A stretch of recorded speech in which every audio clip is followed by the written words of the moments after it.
I have two identities. I have my virtual identity, which is LinkedIn. Everyone knows me. I'm very outspoken. I have tens of thousands of followers. But then I have my real world me, who is Joe Blogs. I could be walking past a connection in the street and never even fidget or move or even know who you are, but we could have tons of conversation through LinkedIn Messenger. Is it better they wait and have... Waiting for what? Like by the time you think of the idea, someone has already done it. Yes. You have a window of X amount of years to build, to scale, to sell. And so you have to do it now. But make sure that you've got a plan. Do your research. I spent years and years and years researching, 8 years of research before I started building. And even then I got it wrong. Potentially there was a negative aspect to it. However, when we did our research, we found that there was a lot more positive affiliation to Wasta than the negative aspect of it. I've been in construction for a very long time. You know, I've worked with some of the leading organizations in the world. I've learned or absorbed the experiences that all of these firms have gone through in terms of finding the right talent, retaining talent, and understanding how that all correlates to the success of a business.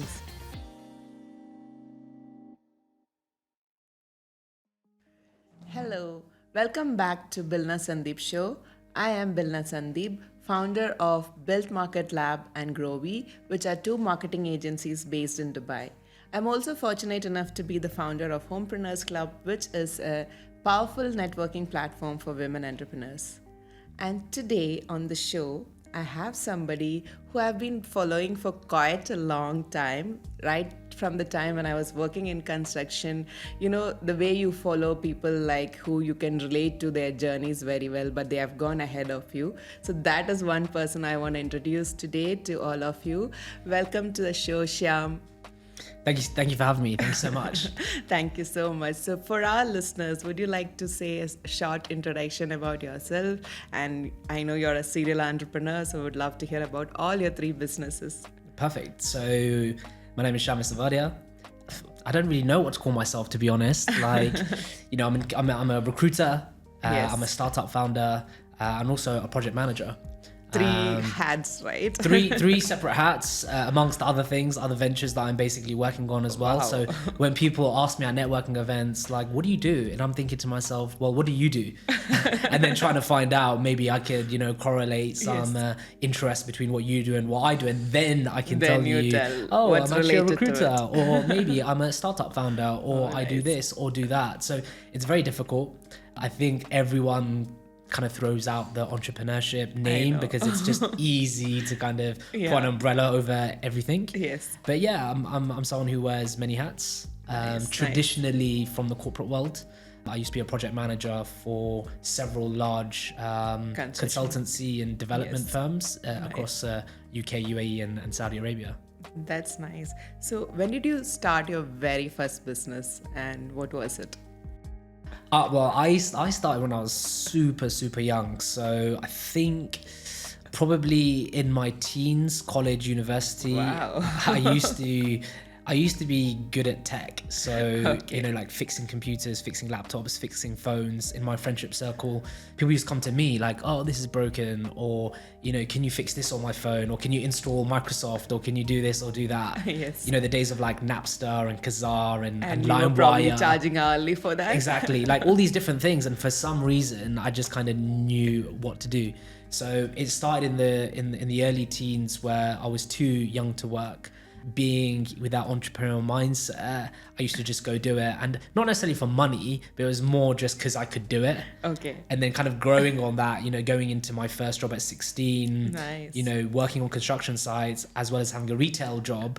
I kind of built on the skills and the hustle and also the failures of that, and then kind of, you know, taking it from there. But I've done many things when I was young. I think still you're doing a lot of things. Yeah, I guess, you know, it grows. I think as your personality grows, as your experience grows, as you grow older, you kind of take the foundations of what you built through your experience, through your career and academia, and you start building that across. And for some reason I've continued doing that. I know. Still very talkative as well as I was younger, and just use that to my benefit to grow several businesses. Yeah. Nice. So when I first came to UAE, that was like I think 12 years back, and they were telling me, if you want to find a job, you need to have Wasta. Yeah. And I was like, what the hell is this Wasta? Yeah. In the Dubai terms. So now one of your startup is called Wasta. What is that? Can we hear more about it?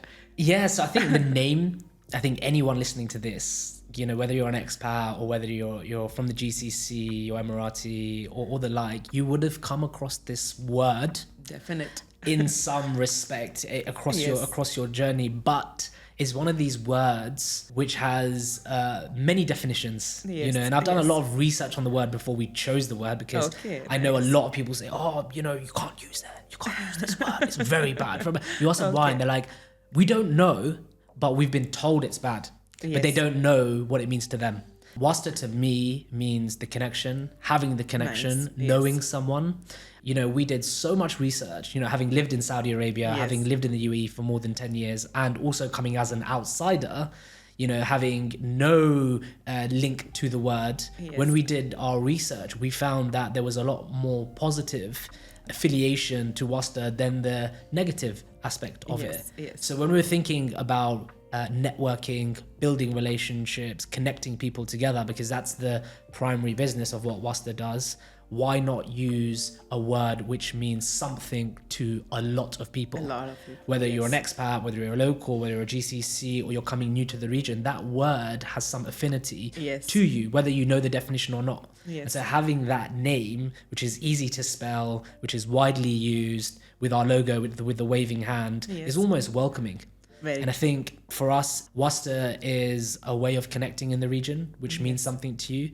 And everyone should have Wasta. And I think this is the reason why we launched the app, is to make sure that whether you're new, you've been one day in the UAE, or one day in Saudi, or one day in Egypt, or you're moving, because it's a very transient region, everyone has the ability to meet and network with someone who has the same goals, interests, and objectives. Otherwise, as you may know, the region can become really lonely if you don't have anyone to speak to. And Wasta opens that up across the region. So is it like a networking platform? Is it like if I join, I get to meet other people through that?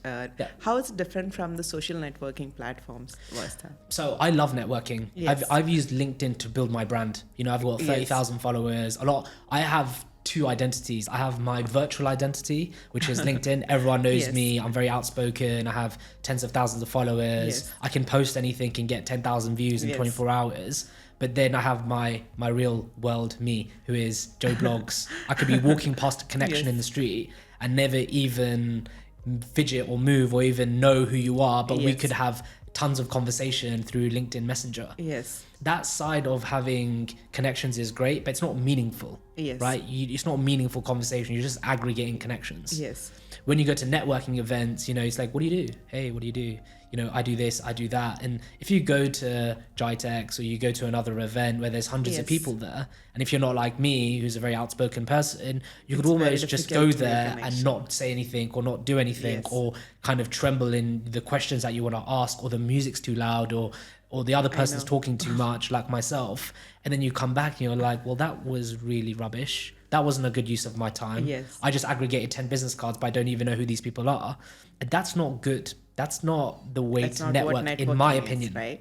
So having Wasta, an app which is accessible to all, in a curated network, because we curate people in terms of before they can come into the network to retain the quality. Like shortlist them before they join? We do an interview with each person before they come on. Oh, that's amazing. Just to make sure there's a level of accountability with the people that are coming on the platform, and to ensure that people are coming on for the right reasons. We don't want people coming on to date. We don't want people to come on for business development and sales, because imagine you meet someone, they're like, hey, Bilna, I'm trying to sell this window product. You need to buy my cleaning products. All the business development people in. And then it just becomes another networking site, another this. Whereas what we want to do is to create that level of connection with someone that you need to speak to, or would like to speak to, or can't get access to, through an easy to use video app where we connect you each week through video to someone new for Okay. 20 minutes. So when you say through video, do I like record my video and then send it to the connection? Is that how it works? No, so you basically give us some information about yourself. What do you do, your background, your title, some of your history, your social media sites, etc. We look at that data in the background and use an algorithm. It's not AI, it's just an algorithm that we've created to find other people in our network who are curated and bring you together. Oh, that's We block out amazing. your calendar for 20 minutes each week. So at the moment, we do Wednesday at morning, midday, or in the evening. We connect you. You get a calendar invite. You click on the calendar invite at that time. There's a link there for a video. You have the video call. Hey, you meet that person. Okay, so that's a live video. What we're talking It's about. live. You're meeting that person like a Zoom in real call. time. Yeah, they could be in Saudi. They could be in Egypt, Lebanon, Jordan. Qatar. It's you more can like meet someone new. matchmaking. Is it Exactly. something like That's that? it. Okay. So yeah, you meet that person, and because our data sets are matching you on 15 different elements, Nice. most of the time the connection is going to be useful.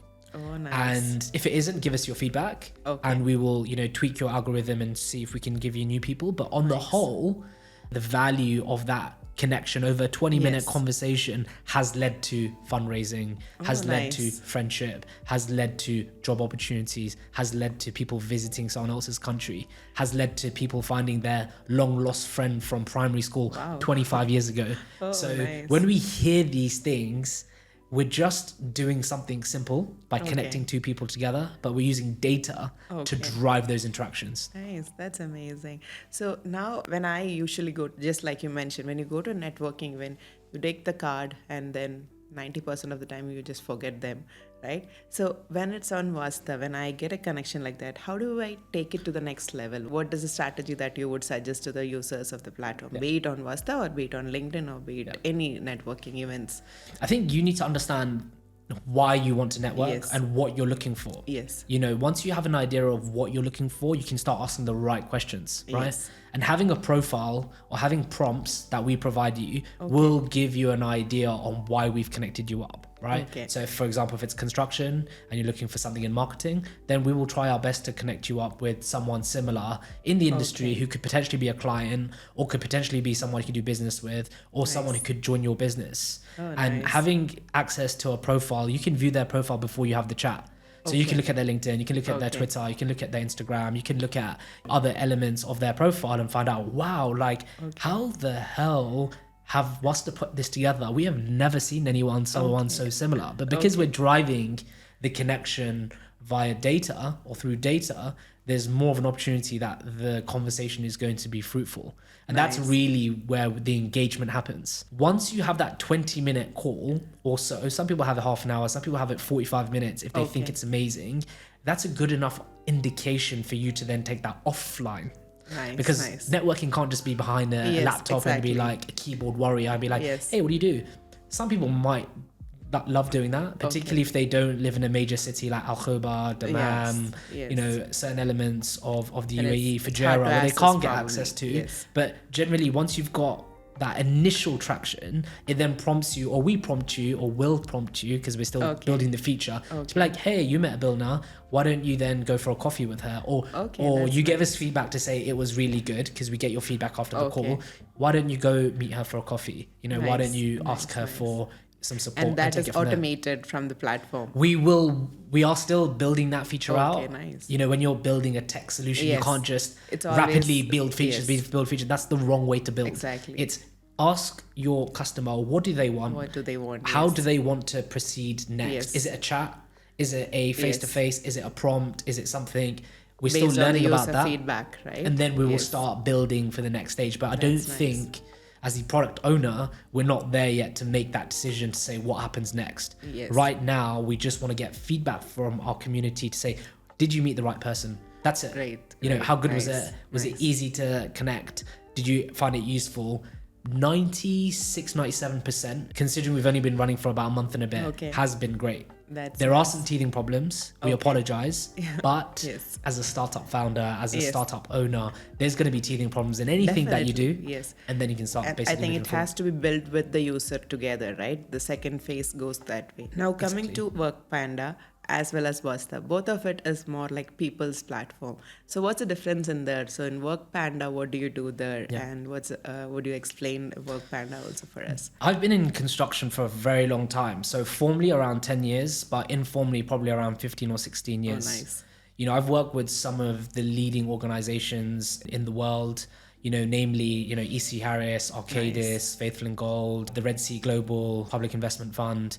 I've learned or absorbed the experiences that all of these firms have gone through in terms of finding the right talent, Yes. retaining talent, and understanding how that all correlates to the success of a business. Yes. And I realized finding talent for one of the leading industries in the world, you know, construction is 6% Yes. of GDP. Yes. It's huge and it's growing, right? Yes. All the way from buildings, infrastructure, all the rest of the affiliated sectors to construction. It's absolutely huge. Huge. And if the construction industry wants to reach the demands of what they're saying to attain to the growth of cities and of population and so on and so forth, you need to have people coming into the sector. And Yes. unfortunately, and I'm sure you'll agree, construction is the least sexiest industry out of any other industry. You Yes. know, you speak to, you know, kids, children, teenagers right now. What do you want to do? Hey, I want to code. Yeah. Hey, I want to work in know. this. Hey, I want to do that. But if everyone wants to work in those sectors, then who's going to come to the construction Yes. industry? Who's going to come and fill all of How those do you attract the backlogs? talent to that industry? Who's going to come into the surveying roles, the project Yes. manager roles, the construction roles, and so on and so And forth? I think especially here when you have to walk the sites in the hot climate, when probably Again, you know, people don't really know the true value of working Yes. in construction unless people like Yes. me and you come on Yes. podcasts Yes. and tell people actually How it's good not it just, you know, wearing hard hats and boots and Yes. going on sites. Okay, it is Yes. like that, but it's honestly fun. I Yes. couldn't think of anything less than just sitting behind a laptop, you know, 9 to True. 5, drinking coffee and doing nothing, going on site, meeting people, you know, learning how things happen. and Honestly, seeing it was the the whole most process of a building grow Exactly. from the design board to the final, right? Exactly. When I go past, you know, Alkale Road and I see King's College Hospital and Yes. I'm like, I used to climb those stairs when there was no lift. Yes. You know, when there was nothing there, it was desert. The Yes. master plan for Dubai Hills was nothing. Yes. And to see that is like honestly amazing. Yes. If I go to, you know, some We of the have other that master level plans. of attachment towards those buildings, right? But anyways, taking all of that, having the understanding on how the ecosystem works Yes. across different borders, both in the UK, UAE, and Saudi Arabia, and the growing demand for talent to Yes. come into the industry, there needed to be a level of a technological shift in Yes. recruitment, in HR, to really drive the bridge between the demand and the supply of jobs. Okay. And so me being a corporate person back in 2018, you know, I decided, actually before 2018, when maybe about 10 years ago, that imagine there was a LinkedIn for construction where there was a curated community for construction professionals from all backgrounds, people who use tech, people who don't know how to use tech, because a lot of construction workers don't have access to technology. There was a way we could bring them together through an app using data to connect people in the way Wasta works. Yes. That would be amazing. But lo and behold, a corporate guy coming into the tech world to build something that I didn't even know what I was doing, to spend hundreds and thousands of dollars building it, we got it completely wrong. Yes. Like completely Okay. wrong. Everything that you could think of in terms of driving a business, running a business, building a product, maintaining a product, everything was a shambles. Oh, okay. And so we sought out to build something, realized that I wasn't the person in the world to do this. Okay. You know, went to America, tried to launch there, tried to raise investment. Everyone said no, was kind of lost. And I think that was what we tried to achieve. Realized that I wasn't the person Okay. to do it. Learned my lesson after many years building this product, lost all of that money. But what I learned and the failures got me to Wasta. And if I never failed and I never learned and I never went Wasta through would those never have adversities, happened. Wasta would have never happened. And that's really where I think most founders will say that your first business is that trial and error. Yes. That car that you just ram into the bridge, you know, you break it, you know, you do whatever with it, you learn from those adversities, and then you take that to the next level. Next And level. all the lessons learned, if you've learned something, which most people would have, you take it in to build your next project and your next project and next project. And it's that evolution of learning, True. which founders will take to the next stage. But when it comes to the failures, it's not always easy to accept that something has failed, especially when it's an idea that which we launched and then taking it to another product. It's not an easy thing, right? And there's something called motivation. How do you stay motivated? That mindset, that entrepreneur's mindset of never letting it fail and just starting and running again. Yeah. How do you do that? What's your take on that? It is tough, and I think if it wasn't to do with the money aspect of it, because you're building a business and you're pumping money into something that may or may not work. So there's the money element of it, because living in Dubai, or I was at the time I was in the US, so living in the US or living in Dubai, it's expensive. Every day you breathe in the UAE or in America, you're spending hundreds of dirhams, hundreds of dollars, hundreds of dirhams, hundreds of dollars, rent, car, going out, doing anything. It's going to cost you money. And the money that I made in Saudi and before, I only had a limited number. And there's a burn in terms of what I kind of forecasted for 2 years, and then there's your life savings. And I had burnt through $250,000, and then I was burning through my savings. And so I was like stuck, and I was like, I'm building something which, if I do win, I'm probably going to be the most famous person, knowing that all my competitors had died out, still not listened, because I was so hungry as a 29-year-old to say, haha, I don't care, I'm going to fix this, I'm going to be the superhero for the construction industry, being naive and pretty thick at the time, but knowing that I only had $50,000 left or £50,000 left to have a runway of probably around 18 months, that if this is going to be the end, I would have to go back to my old manager and saying, can I please have my job back? Which for anyone is a hard and tough pill to swallow. And I didn't want to do that.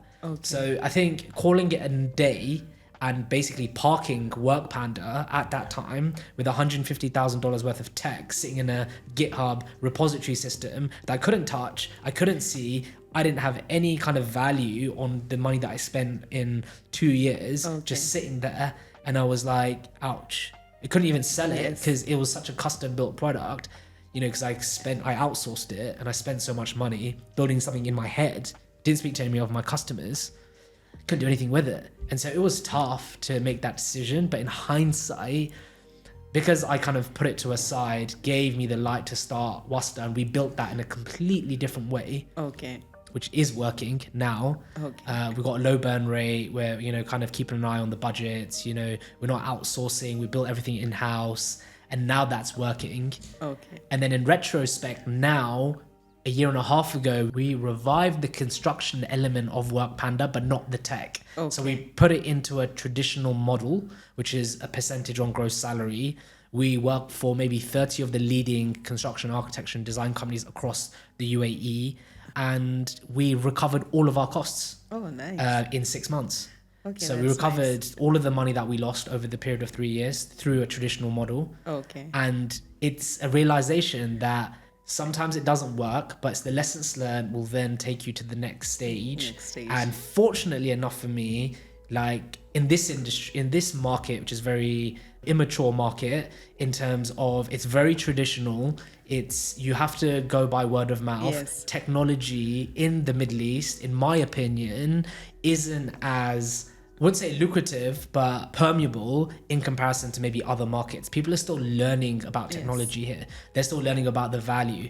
And when you're working with a traditional sector like construction in the Middle East market, trying to throw technology at it sometimes isn't the right method. And sometimes going back to a traditional model and then slowly chipping away and including or introducing technology is definitely the way forward. And for me, that lesson learned has really supported me to grow all my businesses together now, because I know how the market works. That's great. So though that first 150,000, it was, you had to park it, but the lesson that came out of it was the foundation for all the other 3 businesses which you're running right now. Nice.